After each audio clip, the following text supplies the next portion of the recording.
Mi nombre es Ale González de Educando en Red. Educando en Red es una asociación civil cuya misión es mejorar las capacidades formativas de los adultos para generar entornos favorables para un sano crecimiento de la niñez y de la juventud en México. Actualmente está conformada por 59 instituciones educativas, tanto públicas como privadas, de Nuevo León y Coahuila. El día de hoy, Conectando en Red, estamos de manteles largos. Tenemos como invitado al doctor Rodolfo Treviño con el tema La pandemia sigue y qué sigue para nosotros. Déjenme les platico antes de dar entrada al doctor Rodolfo un poquito de él. El doctor Rodolfo Treviño es egresado de la Escuela de Medicina en la Universidad de Monterrey, con estudios de especialidad en pediatría inicialmente en Monterrey y después obteniendo el certificado en medicina crítica en pacientes de pediatría por el Texas Children's Hospital, Baylor College of Medicine en Houston, Texas. Cuenta con maestría en calidad de salud y seguridad de los pacientes en Northwestern University de Chicago, Illinois. Fue jefe del Servicio de Urgencias de Pediatría y director del Departamento de Pediatría del Hospital San José. Miembro fundador y director del Instituto de Pediatría del Hospital Zambrano de León.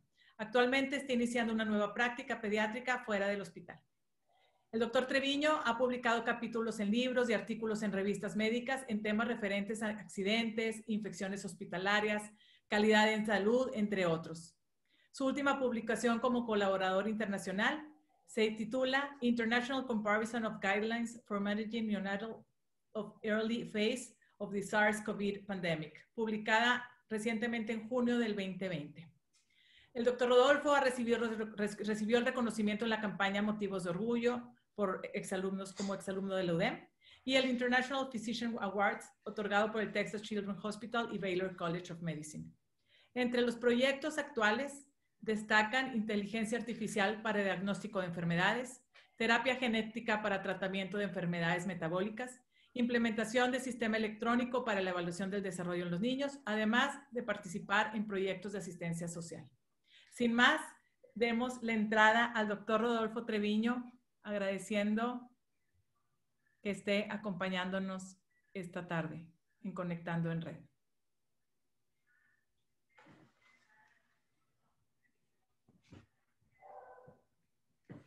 Hola Rodolfo, bienvenido. Hola, ¿cómo estás, Ale? Muy bien, doctor. Estamos muy entusiasmados de platicar el día de hoy aquí a través de este medio de Conectando en Red, que nosotros iniciamos este programa durante la pandemia y con el lema de para vivir lo ordinario como extraordinario. Es un honor el tenerte hoy aquí, el que nos dediques esta tarde y sobre todo parte de lo que el platicar contigo seguramente nos va a aclarar un poco lo que estamos viviendo ahorita. El tema que le pusimos fue la pandemia sigue y qué sigue para nosotros. Bienvenido. Gracias, Alejandra.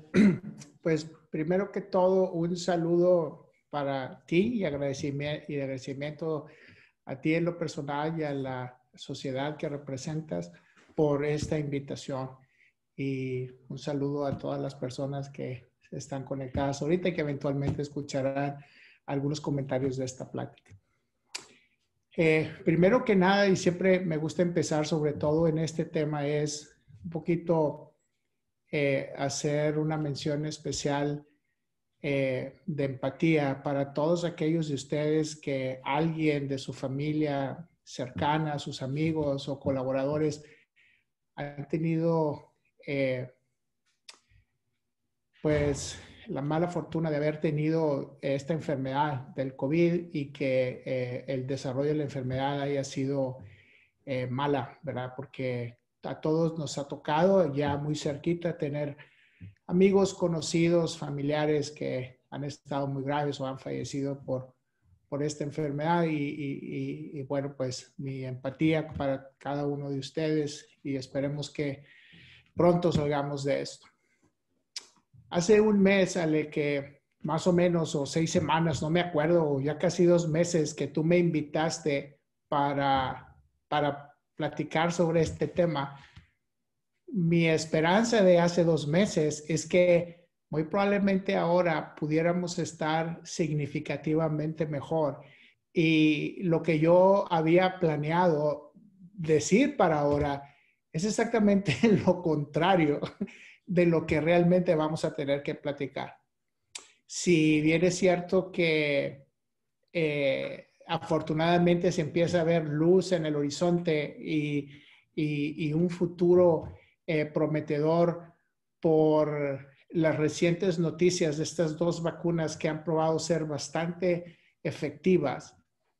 Estamos pasando por tiempos extremadamente críticos de la enfermedad en todo el mundo. O sea, si ves los reportes de Asia y los reportes europeos, los reportes de los Estados Unidos y nosotros en México, estamos prácticamente igual y en muchos lugares en situaciones mucho más críticas de como estábamos hace 2 o 3 meses. Entonces, un poquito lo que yo quiero hacer con ustedes es un poquito el reflexionar y entender. Veía yo en un reportaje en la mañana de un doctor en Houston que decía que esto es como un juego de fútbol y que ahorita estamos en medio tiempo. Ya pasamos este tema del COVID, va a durar por lo menos 2 años y ya llevamos el primero y estamos a mitad de tiempo.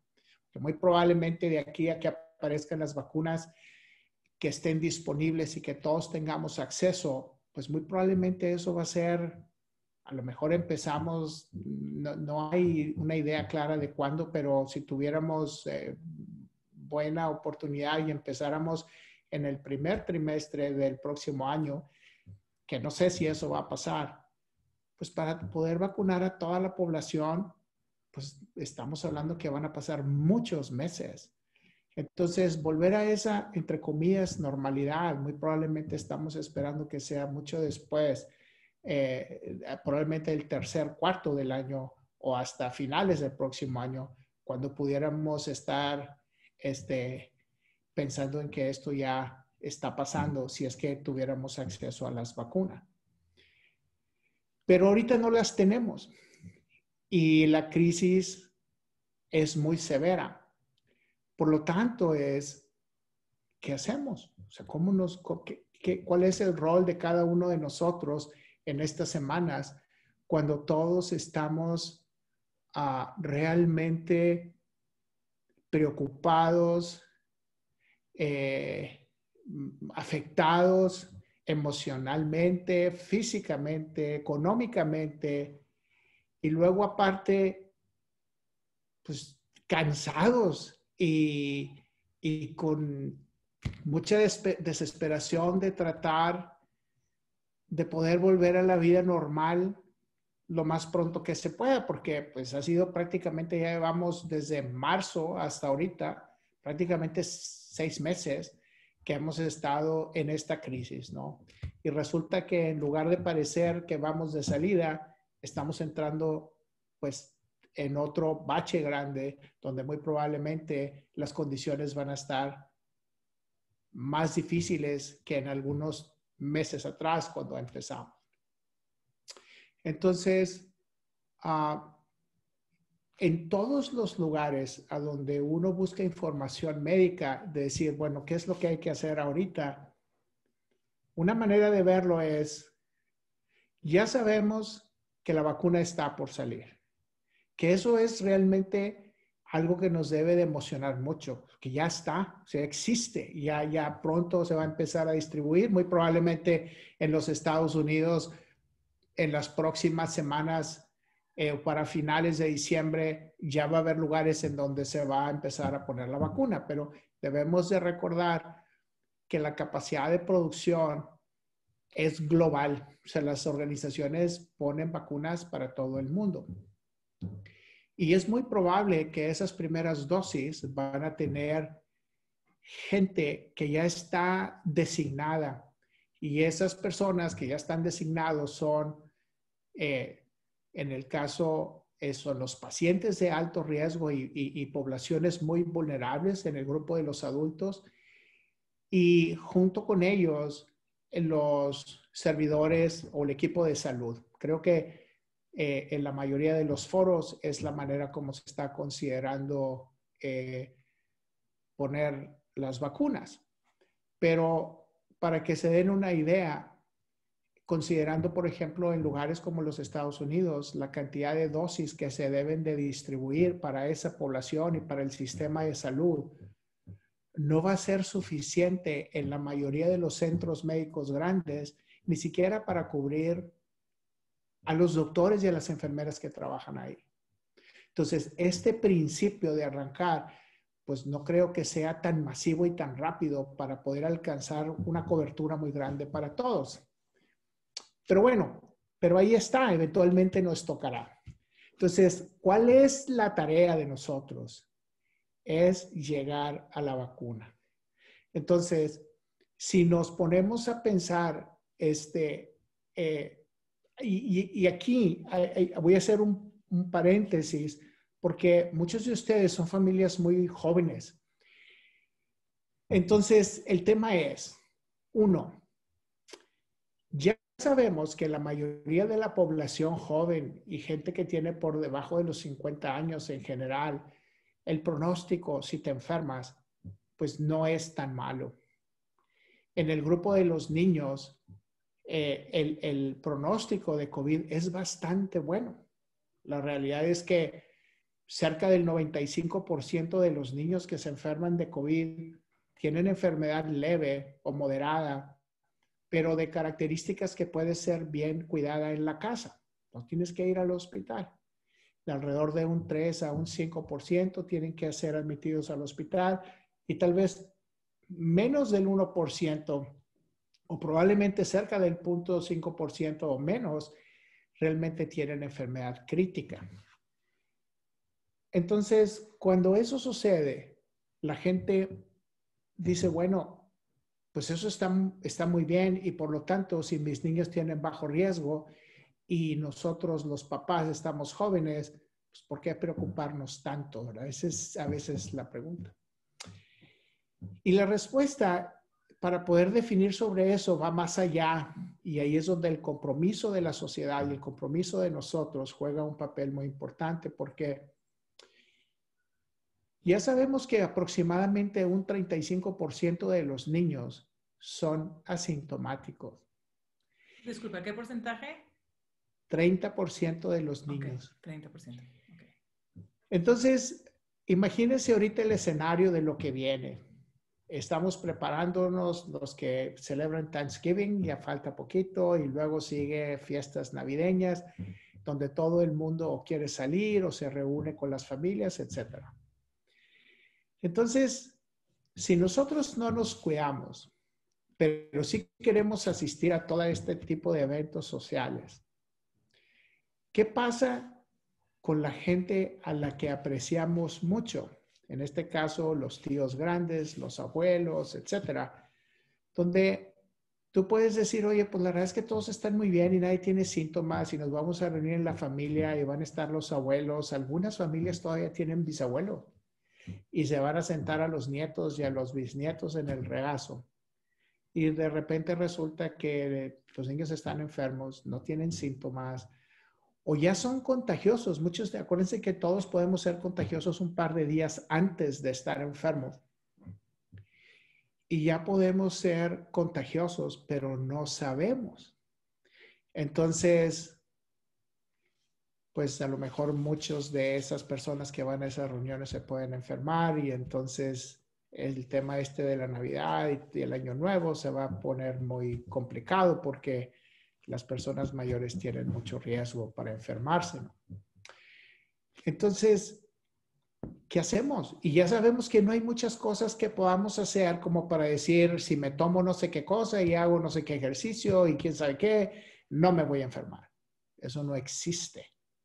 Esa parte es bien importante, Rodolfo, esa parte de los mitos, porque sí escuchamos mucho que si haces gárgaras, que si te tomas esto, ahorita platícanos un poquito esa parte de nuestro sistema inmune, cómo funciona y qué podemos hacer para optimizar la salud durante la pandemia.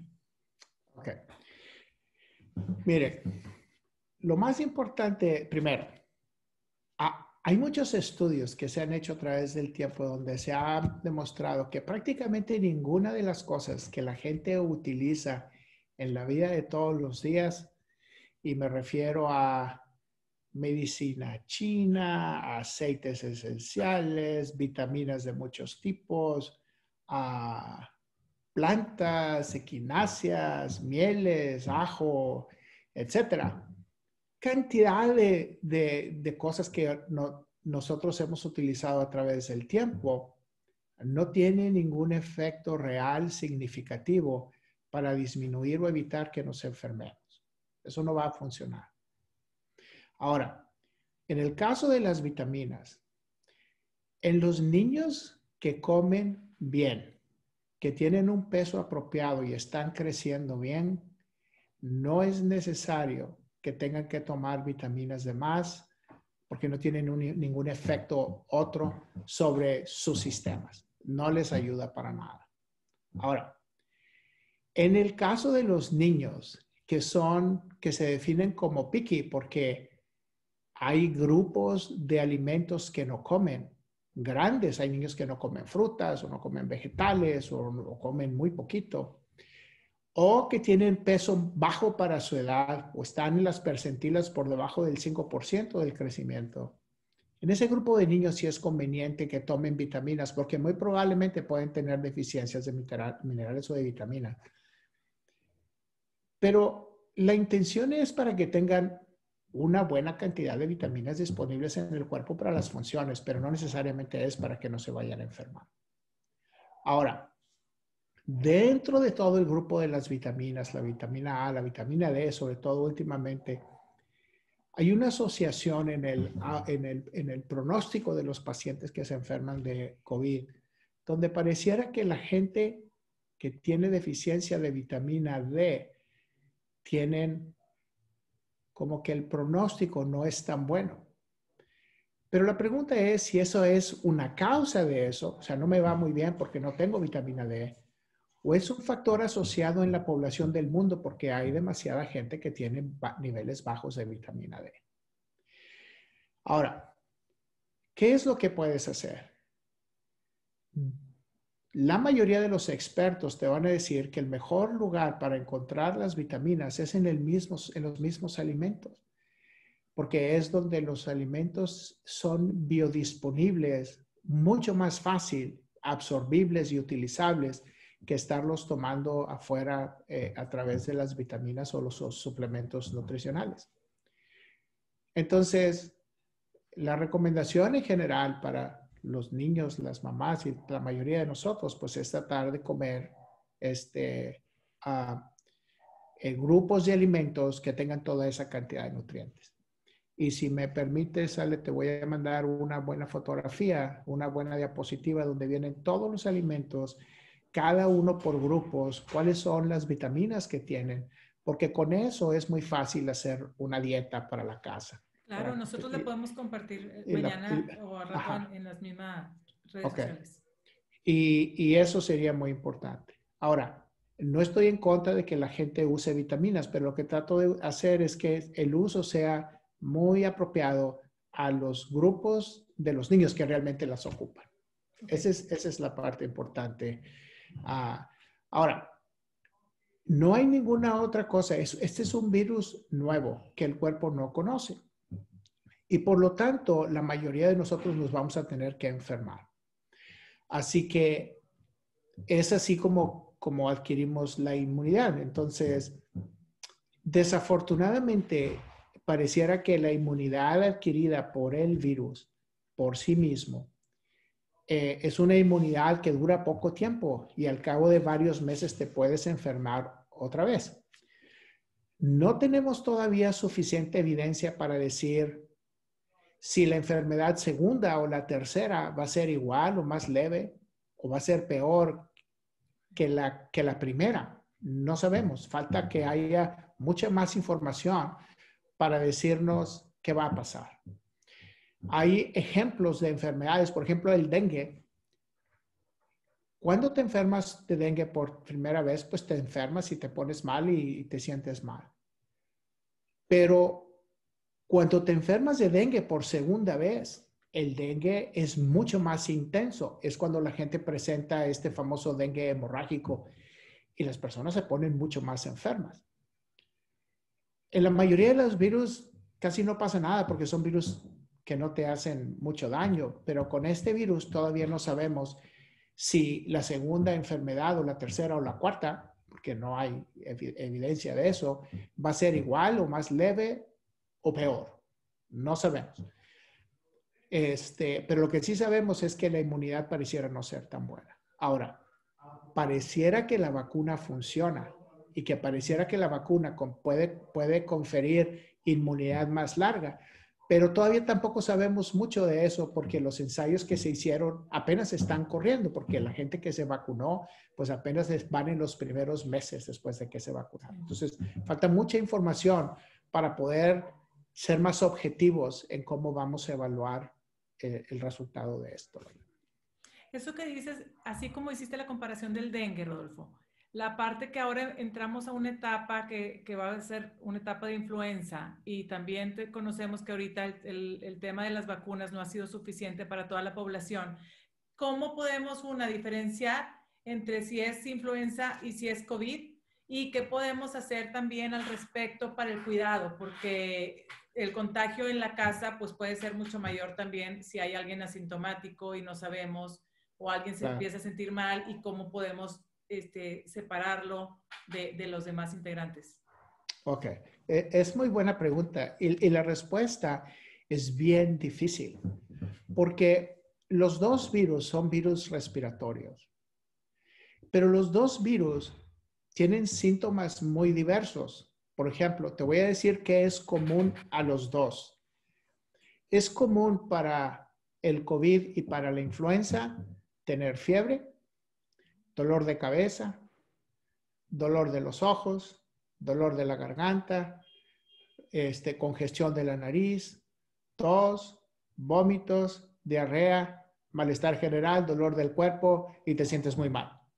Es exactamente igual para los dos.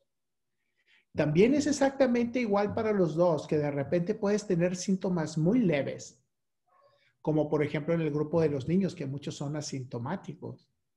O en el caso de influenza, que pareciera como una gripa muy discreta.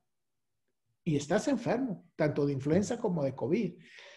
Y puedes tener los más extremos de los síntomas, tanto con influenza como COVID, que te mandan al hospital. Entonces, prácticamente el único síntoma así que yo te pudiera decir que es más preciso es la pérdida del olfato y del gusto, porque eso es muy característico de COVID y eso prácticamente no lo ves con influenza. Pero si no tienes eso y no toda la población, en el grupo de los niños está escrito que menos del 1% de los niños tienen pérdida del olfato. Entonces, es una proporción muy poquitita. Y obviamente para los niños a cierta edad es muy difícil preguntarles cuando son muy chiquitos si huelen o la comida o lo que sea. No va a ser difícil que te puedan contestar. Pero eso te da una idea de la dificultad. Entonces el siguiente paso para nosotros es, ¿cómo está tu comportamiento social? ¿Has estado en contacto con personas que tú sepas que están enfermos o que tengan detectado COVID, etcétera? O influenza, cualquiera de las dos. Y a veces la respuesta sí existe. O sea, sí, sabes que la semana pasada estuvimos en una casa con alguien, un familiar, y resulta que a los días resultó positivo de COVID. Ok, muy bien. La historia ahí está, hace sentido, es muy probable que sea eso. Pero como también hay un porcentaje muy grande también en los adultos y que son portadores y están enfermos asintomáticos, el que no tengas una historia positiva no quiere decir que no estés enfermo. Por lo tanto, o que no te hayas contagiado de alguien. Entonces, para nosotros los doctores es una pesadilla esto, porque tú dices, bueno, la única manera de poder saber es a través de hacer el examen. Ahora, si los pacientes ya tuvieron COVID con un resultado en la mano, ya sabemos que es muy difícil que te enfermes en los siguientes 3 meses. Entonces, si te enfermaste en septiembre, bueno, pues por lo menos octubre, noviembre y diciembre, si te enfermas de otra cosa, muy probablemente no va a ser COVID. va a ser otra cosa. A menos que te pongas muy enfermo, habría que checarte de vuelta. Y entonces te enfocas en las enfermedades propias de la temporada, que en este caso pudiera ser la influenza. Sobre la influenza nos pregunta Sofía Herrera, ¿qué tan confiables son las vacunas? Escuchamos que hay diferentes tipos de vacunas, escuchamos que ahorita de repente llegan unas, entonces no sabemos si son de confiar o no son de confiar. ¿Qué nos puedes decir? Y hay gente también que dice, yo no me vacuno, yo estoy en contra de la vacuna de la influenza. Y hay gente que dice, no, yo siempre me la pongo. Entonces, platícanos un poquito de esos mitos que hay ante la influenza y la vacuna. Ok, miren, esto La está vacuna de muy la influenza. fácil. Sí, claro. All right. Entonces, la vacuna de la... Voy a decir varias cosas y lo voy a tratar de explicar de una manera que me lo puedan entender. Uno, la primera pregunta es, ¿las vacunas que están ahorita en el mercado son confiables? Y la respuesta es sí. Las vacunas que se consiguen en México, por ejemplo, las de la Secretaría de Salud y las que recientemente ya se empezaron a distribuir en la ciudad, son vacunas aprobadas por el FDA en los Estados Unidos y tienen una distribución mundial. Entonces, por lo tanto, son vacunas que están acreditadas, certificadas, que sí funcionan. Ahora, ¿qué tan efectivas son? Y esa es una pregunta muy importante porque dependiendo del año y de las cepas que están prevalentes, recuerden, bueno, no tienen que recordar esto, a lo mejor no lo saben, pero las vacunas se tienen que preparar para todo el mundo con muchos meses de anticipación. Y para hacer eso, hay algunos centros en el mundo que se encargan de tratar de definir cuáles son las cepas que se piensa van a ser las cepas más prevalentes, uno en el hemisferio norte y en el hemisferio sur, porque a veces son diferentes. Y entonces, de esa manera, se trata de poner el conjunto de cepas a las que la vacuna va a proteger. Muy bien, pero se hace con mucho tiempo de anticipación. A veces ha resultado que en el momento que llega la estación y ya que se están poniendo las vacunas, resulta que aparece un virus nuevo, que resulta que es el virus más prevalente y no estábamos preparados para eso. Como un ejemplo, la mayoría de ustedes recuerdan cuando apareció H1N1. Ni lo conocíamos, ni sabíamos que existía esa cosa, apareció de repente e hizo una gran cantidad de estragos en el mundo. Y de repente aparecen virus así. Entonces, eso es importante. Pero uno de los datos que son más importantes, y creo que ese es el dato que nos debemos de llevar a la casa, es que el ponerse la vacuna de la influenza disminuye en 75% las posibilidades de terminar en cuidados intensivos. Y ese número tiene mucho valor. No estamos la vacuna en un buen año. Si la vacuna fuera efectiva, el 50% de los pacientes que se la ponen, pues es 50%. No es lo ideal. Si estamos comparando con la vacuna del COVID, que una es 90% y la otra casi 95%. Entonces tú dices, ok, con 50% ¿vale la pena ponerse la vacuna? Y la respuesta es sí, porque al final lo que estás comprando no necesariamente es no enfermarte, es no terminar críticamente enfermo en el hospital. Para que se den una idea, el año pasado en los Estados Unidos se enfermaron cerca de 40 millones de personas de influenza. Se hospitalizaron cerca de 500,000 de personas y se murieron alrededor de 60,000 personas. Son demasiados muertos. En el grupo de los niños son poquitos. Es alrededor de 200 niños se mueren al año. 100 son niños que tienen enfermedades crónicas o complejas, pero 100 eran niños previamente sanos, que no tenían absolutamente nada. Los virus no solamente afectan de manera simple la respiración o tos o mocos y congestión. La semana pasada hospitalicé a un bebito de 4 años y medio con miocarditis. El virus, y no fue COVID, fue otro virus, afectó directamente el corazón y le afectó el 80% la función cardíaca. Cuando lo vi en el consultorio estaba muy grave y tuvimos que ponerlo en cuidados intensivos, etc. Entonces, eso es lo que compras. Tratar, no que no se enferme, sino que si se llega a enfermar, no se ponga grave. ¿Ok? Alguien nos pregunta, perdón Rodolfo, alguien nos pregunta de los efectos secundarios de las vacunas aprobadas en menos de un año. Ok, ahí va. Entonces, la siguiente pregunta, porque esta también es bien importante, es que mucha gente no se vacuna contra la influenza porque dice que si me vacuno me voy a enfermar. Y la respuesta es muy categórica. Eso no ha pasado nunca en la historia de la medicina. ¿Por qué? Porque la vacuna del virus de influenza que nosotros utilizamos en México está hecha con virus muertos.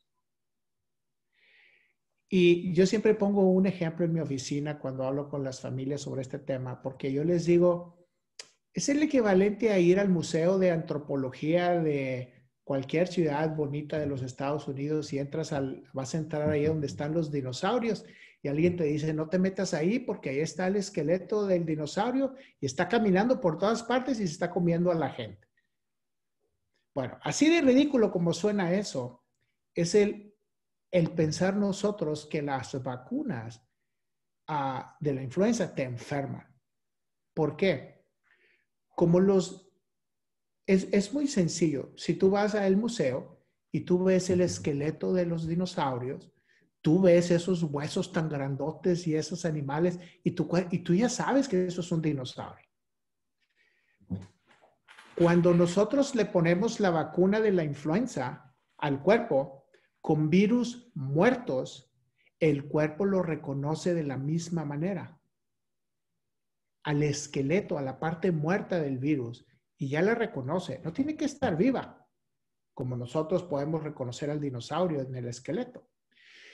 Y la próxima vez, y entonces el virus ese, pues está muerto, por lo tanto no puede causar enfermedad. Entonces, y en cuanto, perdón, sí. Rodolfo, en cuanto a la de COVID, por ejemplo, Ajá. que va a ser una vacuna nueva y que dicen Okay. que tiene 94, o sea, ¿qué significa que diga que tenga 90 o 94 de probabilidad? ¿Que puede ser que las consecuencias sean muy graves, o sea, que haya secuelas, etcétera?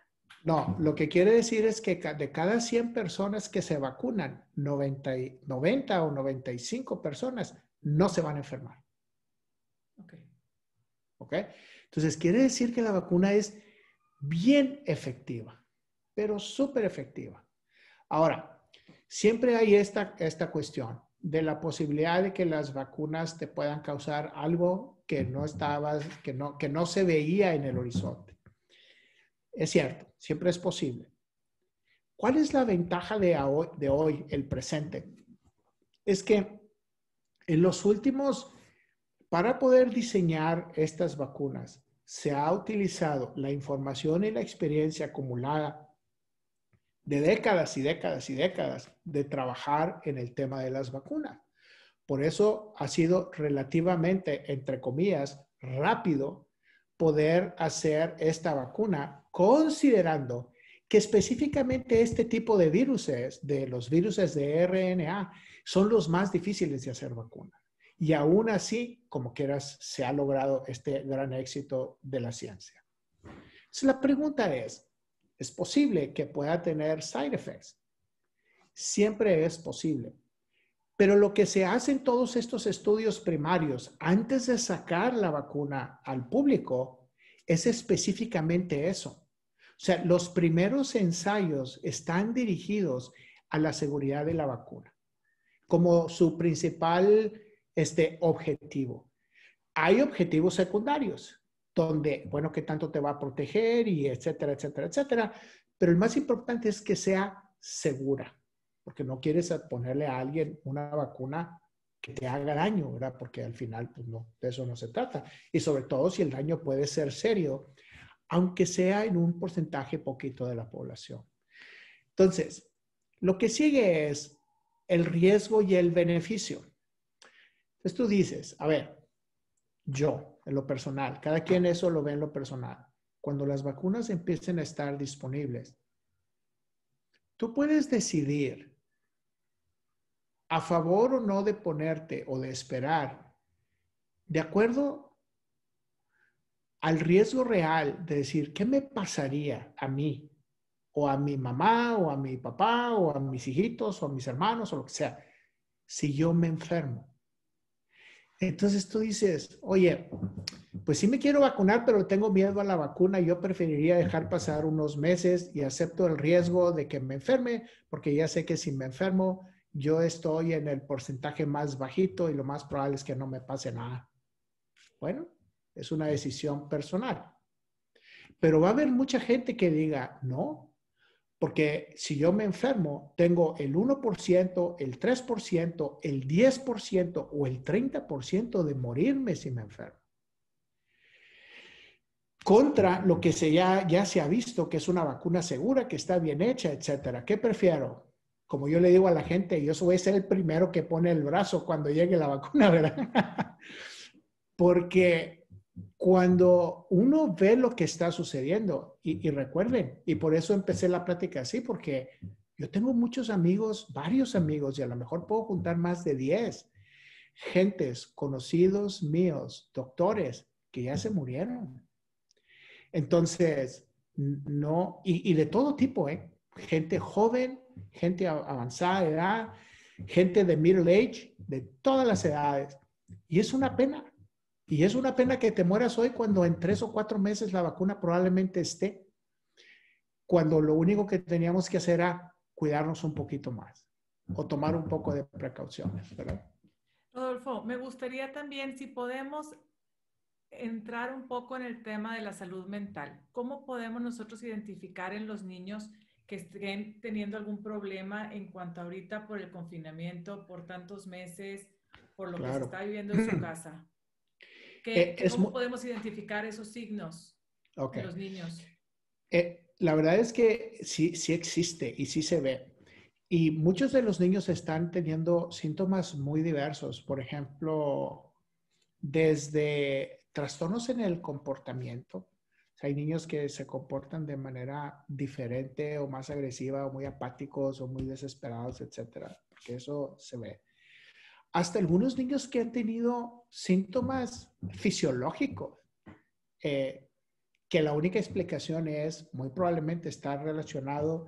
Lo voy a poner como contexto, a lo mejor al no quiero decir estrés, pero las condiciones como estamos viviendo en la casa. Porque al final, en una familia, pues todos tenemos diferentes tipos de situaciones. Los papás con su tema de su trabajo, la productividad, etcétera. Las mamás con la dificultad, no solamente del quehacer de la casa y la responsabilidad de cuidado de todos, sino ahora aparte tienen que ser maestras en casa, porque ahora tienen que darle seguimiento y toda atención extrema, sobre todo a los niños chiquitos, porque pues ¿quién se va a quedar ahí quieto horas y horas en la computadora y luego tener que revisar tareas? Es una pesadilla para las pobres mamás y mi reconocimiento para ellas. Y no sé cómo, de qué otra manera me da pena, ¿verdad? Pero es terrible la carga que llevan a ellas porque todo eso. Y entonces, luego no hay espacios suficientes ni actividades como para despejar la mente, hacer cosas, ¿verdad? Que estén así programadas. Y entonces yo, en una plática anterior que yo decía es, tenemos que ser bien creativos y tratar de mantener la salud mental de la casa desde ser cordiales, respetuosos. Puede uno estar sintiéndose mal, pero pero, pero los hijos no se deben de dar cuenta, ellos no tienen por qué experimentar esas cosas.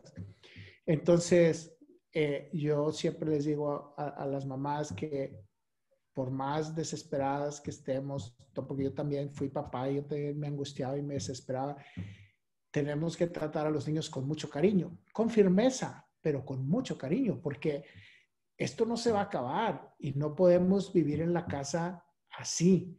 Entonces, es bien importante el que hagamos eso. Debemos de imaginarnos como si estuviéramos en etapa de guerra, ¿verdad? Y entonces lo que tenemos que hacer es sobrevivir esto y mantener un ambiente de la casa. Me acuerdo mucho de la película esa de, no recuerdo, de un señor italiano con un niño, ¿verdad? Que lo cuida y le pinta las cosas de lo más bonito en tiempos de guerra y finalmente se lo llevan y a él lo matan, pero el niño nunca vivió eso. Él siempre estaba contento y el papá acaba maravilloso y acaba de hacer y era muy La feliz. vida es bella, dicen. Yo creo que parte de lo La que vida nos es toca, bella. la Gracias. vida es Aquí ella. nos están poniendo. Gracias. Esa. La vida es bella. Gracias.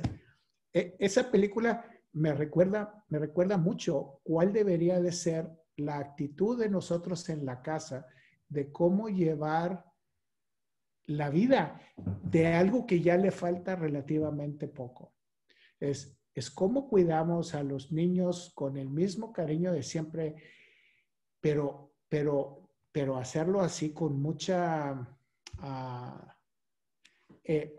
con mucha inteligencia, ¿verdad? Entender que esto es transitorio, que sí tenemos que hacer cosas que no nos gustan, que estamos en tiempos muy difíciles y que tenemos un compromiso con la familia, con la sociedad, con nosotros mismos, de tratar de aguantarnos eso, porque nunca sabes a qué persona, y no es que seamos imprudentes, pero a mí me daría mucha pena el saber que yo me enfermé y que por yo haberme enfermado, obviamente cuando no te das cuenta, no te das cuenta y eres inocente, ¿verdad? Pues tú no sabes.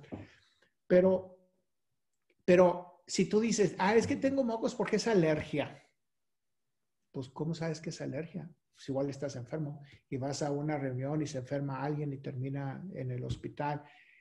Eso sería así como que muy triste, ¿no? El uno poder pensar que puede uno causar eso. Entonces, este, está, está, está, está difícil, pero somos responsables de cuidar la salud mental de los hijos, manteniendo una buena actitud y buscando hacer cosas. Sí se puede salir, sí se puede hacer cosas, pero tienes que respetar las reglas. Distancia, lavado de las manos, la máscara, grupos poquitos.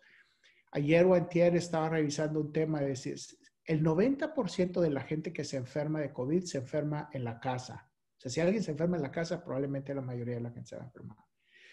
En el trabajo, en el transporte público, en las fiestas y en los restaurantes. Ahí es donde la mayoría de la gente está enferma.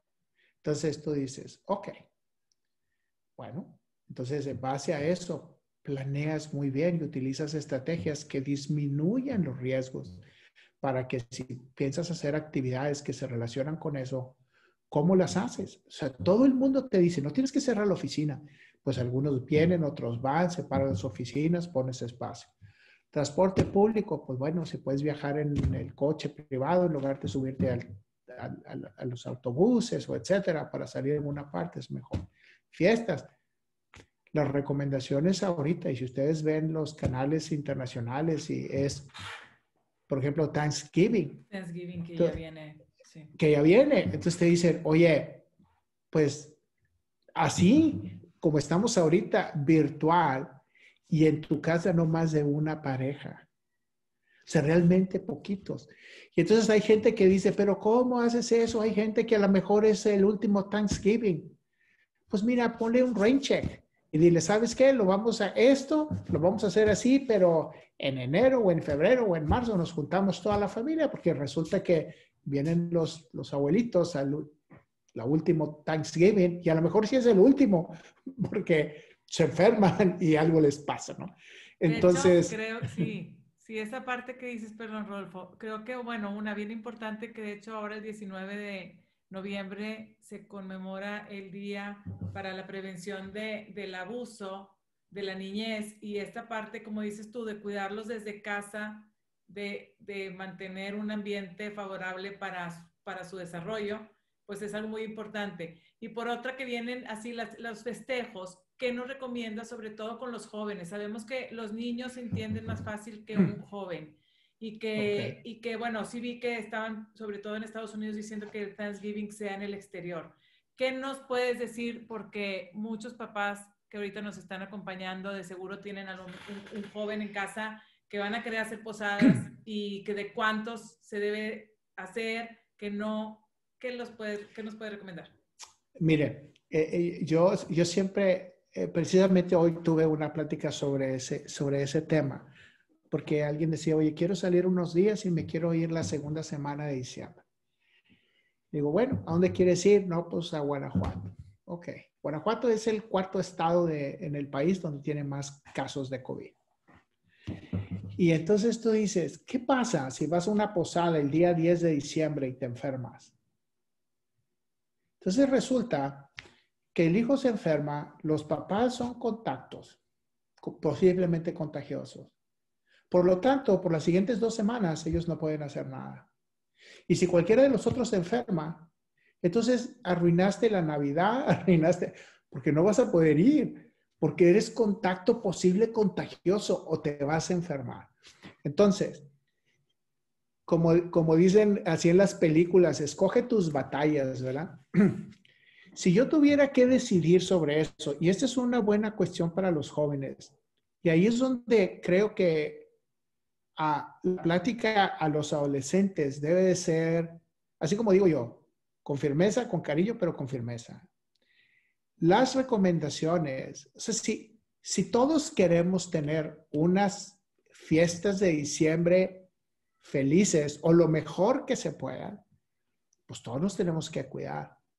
Y entonces, si los muchachos hacen reuniones, pero tienen que hacerlas de poquitas personas, porque 90% de las personas que se enferman es en las fiestas.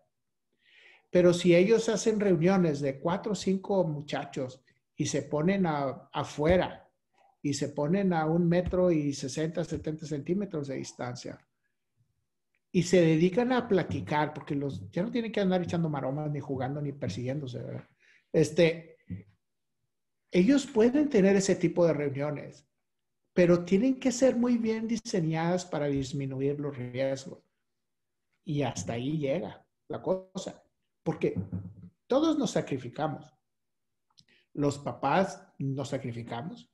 Si uno de padre no se sacrifica, pues ¿cómo le pides a los hijos que se sacrifiquen, verdad? Entonces, pero creo que son lecciones importantes, pero hay que platicarlo para que ellos lleguen a la misma conclusión sin que tenga que ser obligatorio ni impuesto. Pero todos tenemos que trabajar bajo esos principios, porque entonces siempre salen, no, pues es que los otros hacen lo que quieren y sus papás no les dicen nada y toda esa cosa, y entonces hacen tu trabajo bien difícil. Pero bueno, eso es lo que yo creo que debería de ser la manera de pensar, considerando que si cualquiera de ellos se enferman en estas fiestas, la logística para toda la familia de la Navidad se va a complicar tremendamente, ¿verdad? Okay. Aquí alguien nos pregunta que qué recomendaciones puedes dar acerca de familias que quieren hacer viajes a la playa o alguna otra parte. O sea, Okay. así como dijiste ahorita, que si fuiste a un evento, pues consideres que dentro de los 14 días no vas a viajar. O sea, ¿qué recomendaciones de responsabilidad social le darías a alguien que tenga planeado pues, ir a un viaje? Ok. Yo siempre he pensado que si uno trata de hacer las cosas extremando los cuidados, siempre hay riesgo, siempre va a haber, pero posiblemente puedes disminuir los riesgos. Entonces tú dices, bueno, a ver, les voy a decir lo que yo he hecho, porque yo he viajado como 4 o 5 veces en avión. Y desde que empezó la pandemia, y no me he enfermado, pero primero selecciono un lugar donde el COVID sea muy poquito. O al lugar donde yo voy a estar, a lo mejor voy a llegar a una ciudad donde sí hay COVID, pero luego me voy a ir a otro lugar, ahí alrededor, donde hay muy poquito COVID. Y donde lo que voy a hacer, no necesito de mucha gente, no voy a estar en restaurantes, no voy a hacer vida social, voy a estar ahí tranquilo con la familia y no voy a hacer ninguna otra cosa. Y entonces, de alguna manera, está protegido, ¿verdad? Porque yo voy a comprar la comida y ahí la vamos a cocinar y vamos a estar haciendo actividades al aire libre, la bicicleta, nadar, el mar, la canoa, lo que sea, el monte. Está bien, todo eso está perfecto. Entonces, ¿cómo llego ahí? Y yo lo que hago es, primero, trato cuando puedo de comprar los boletos que te den acceso muy rápido para no tener que hacer colas, porque eso es lo que te mata, ¿verdad? Entonces, aunque pagues un poquito extra, llegas y entregas las maletas y te vas. Y yo nunca hago espera donde hay gente. Siempre me voy a una esquinita, ¿verdad? Me llevo mis gogles, me llevo mi máscara, el alcoholito, las toallitas, todo lo que necesito. Muy bien. A la hora de subir al avión, no estoy haciendo cola como todo el mundo. Cada quien tiene su boleto, ya está numerado. Si te subes al principio, al final o en medio, no importa. El chiste es que no se te escape el avión. Entonces, yo me espero ahí a un ladito, un ladito, un ladito. Ya cuando vas a subir al último, ahí yo me voy. Por lo tanto, me quité como 20 minutos de estar metido entre toda la gente, haciendo cola, etcétera. Y eso, el contacto ese, acuérdense, 15 minutos con una persona enferma que no trae buena protección es suficiente para que te puedas contagiar. 15 minutos. Entonces, pues bueno, así me quito ese tiempo de riesgo. Pareciera que hoy día el tema de los aviones, y lo leí en un artículo, en un artículo, los nuevos sistemas de filtración pareciera ser que son muy efectivos, aunque no sé si todos los aviones lo tienen. Entonces, antes la preocupación de que respiraras el aire reciclado, pareciera que ya en muchas líneas ese ya no es tema y el aire sí realmente está muy filtrado. Habría que preguntar en cada una de esas líneas aéreas a donde uno se va a subir si tienen un sistema de purificación apropiado. Eso es importante. Y luego, cuando llegas a tu destino final, yo nunca me ando peleando por ser el primero en recoger las maletas. Y yo me pongo en una esquina y espero, ahí está todo el mundo desesperado por agarrar las maletas. Y de que tú te paras ahí a que sale tu maleta, pasa como 15 o 20 minutos. Entonces yo me espero hasta que ya mi maleta sea la última que está dando vueltas ahí y voy, la agarro y ya me salgo del aeropuerto. Parece juego, pero cada uno de esos pasos, si los analizas bien, te disminuye el riesgo real de estar en contacto con la gente en esas situaciones que son las situaciones de riesgo. Y luego ya cuando llegas al lugar de destino, yo en una plática que di antes puse un mapa de México que estaba todo rojo por todos lados y la gente me dice, doctor, y si voy a tal parte, le dije, bueno, pues escógela, a ver dónde encuentras un lugar, ¿verdad? Que no haya. La mayoría de los sitios turísticos tienen eso. Pero si uno es muy juicioso, puedes encontrar la manera de transportar o de transitar en alguna... bueno, y es muy importante, busquen vuelos directos. O sea, si me voy a ir al aeropuerto de México y voy a estar 8 horas ahí, no. No. Búscale por otro lado. El tema es cómo le haces para poder, otra vez, disminuir los riesgos, ¿verdad? Ese es todo el tema. La mayoría de la gente te va a decir que lo más juicioso y lo más prudente es no hacerlo y quedarse en casa. Y la mayoría de la gente va a hacer eso. Pero entendiendo que es bien difícil para todo el mundo, por alguna razón, muchos tienen que salir o no, o estás relativamente obligado por lo que sea, si lo vas a hacer, hay que hacerlo muy bien para disminuir el riesgo en todo el momento del traslado, ¿verdad? Hay varias preguntas, hay muchas preguntas de que si sabemos cuándo se va a acabar, si sabemos cuándo habrá vacuna aquí en México. ¿Tienes algo al respecto que decir? Yo pensaría, no sabemos, pero yo pensaría que si estas dos vacunas, tanto la vacuna Moderna o la vacuna de Pfizer, salieran en estos tiempos, que eso es lo que se pensaría hacer.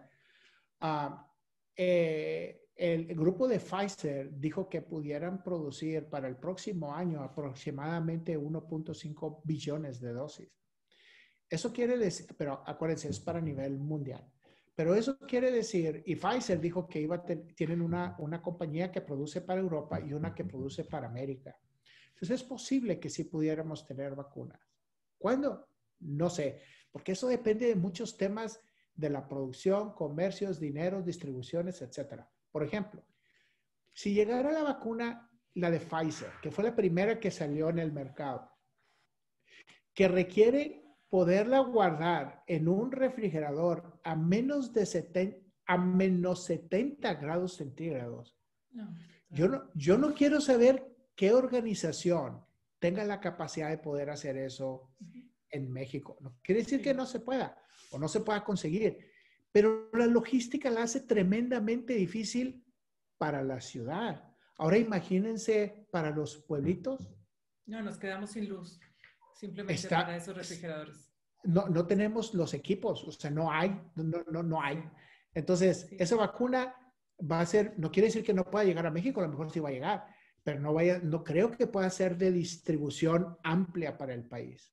Okay. Entonces hay que esperar a las otras que tengan esas características y por lo tanto eso lo hace difícil. Entonces, para las primeras personas que se van a empezar a vacunar en el mundo ya así importante es para finales de diciembre. ¿Cuándo va a llegar a México? Yo esperaría que el próximo año, sí. ¿Cuándo? ¿Cómo? Esa parte todavía no sabemos. No lo sabemos. Ok, Rodolfo. Y nada más, unas últimas preguntas. Una, nos preguntaban aquí también de las cepas de la influenza, nada más si hay diferencia entre la de 3 cepas y 4 cepas.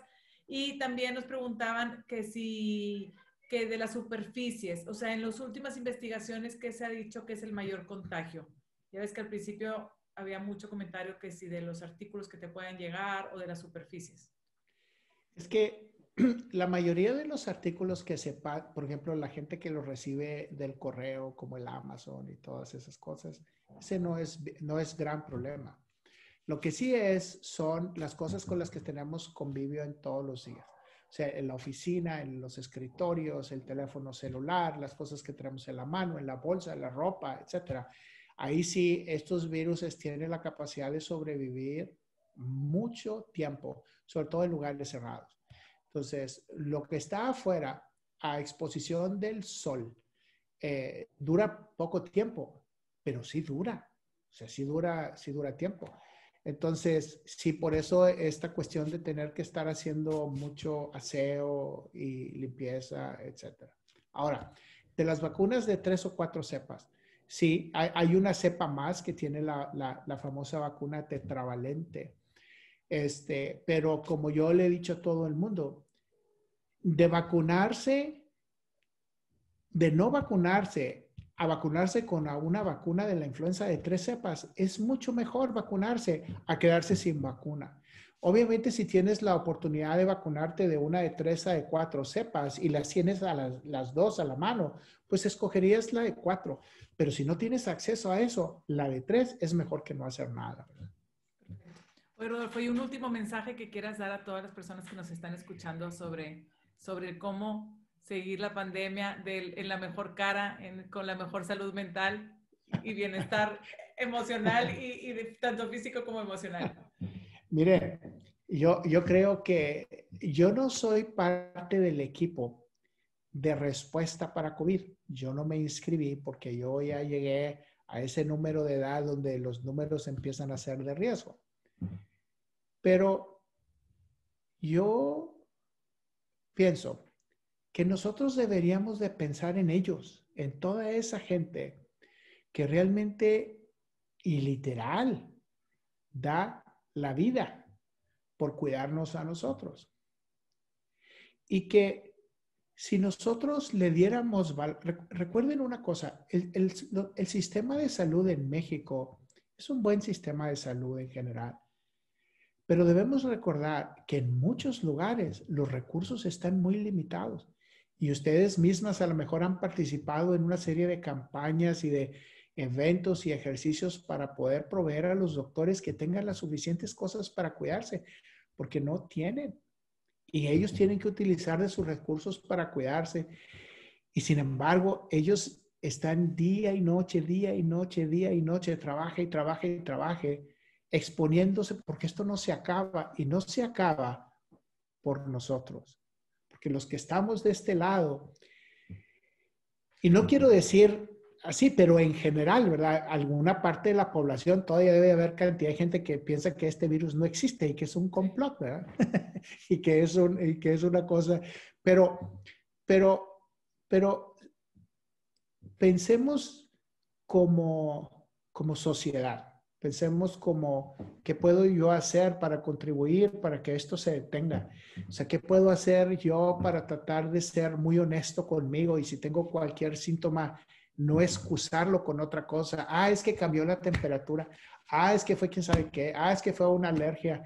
Porque si nos equivocamos, por esto esto no se detiene y nada más es más y más y más, porque en el afán de querer hacer lo que hacemos, descuidamos mucho a las otras personas. Y si pensamos mucho en las otras personas, y en este caso a mí la verdad es que el sistema de salud en México, los doctores, las enfermeras, los técnicos y todo el personal que trabaja ahí, pudiéramos ayudarles un poquito si nosotros realmente hiciéramos la parte que nos toca con el ejemplo. Como leí por ahí en un artículo, dice, mucha gente está a favor de todas las medidas, pero no las llevamos a la práctica. O sea, sí, sí, sí es cierto, no hay que ir a los restaurantes, no hay que ir acá, allá, allá, allá. Y pecamos, ¿verdad? O sea, no lo seguimos al pie de la letra. Entonces, si nos cuidamos un poquito, tratando de ayudar a la gente lo mejor que se pueda, entonces contribuimos. Y eso es la única situación, porque ya la vacuna viene, pero tenemos que llegar al momento en que todos podamos poner el brazo y cada persona que se muere, pues es una persona que le fallamos como sistema, como sociedad, etcétera, porque no lo pudimos proteger lo suficiente, ¿verdad? Así es. Pues muchísimas gracias por acompañarnos hoy. Tienes mucha gente te saluda aquí, Gracias. que te conocen y que dan muchas gracias por todos los tips e información. Y bueno, el tip de la alimentación nos lo compartes y nosotros lo podemos publicar en nuestras redes sociales. Pues agradecemos Claro. mucho esta tarde. La verdad, nos vamos con muy buenas ideas. Muchísimas gracias, Rodolfo. Y bueno, pues seguimos conectando en red para vivir lo ordinario como extraordinario. Les agradecemos el habernos acompañado. Aquí se queda grabada la conversación y la pueden, como quiera, la pueden volver a escuchar aquí en nuestras redes. Muchísimas gracias y buenas noches. Buenas noches y muchas gracias.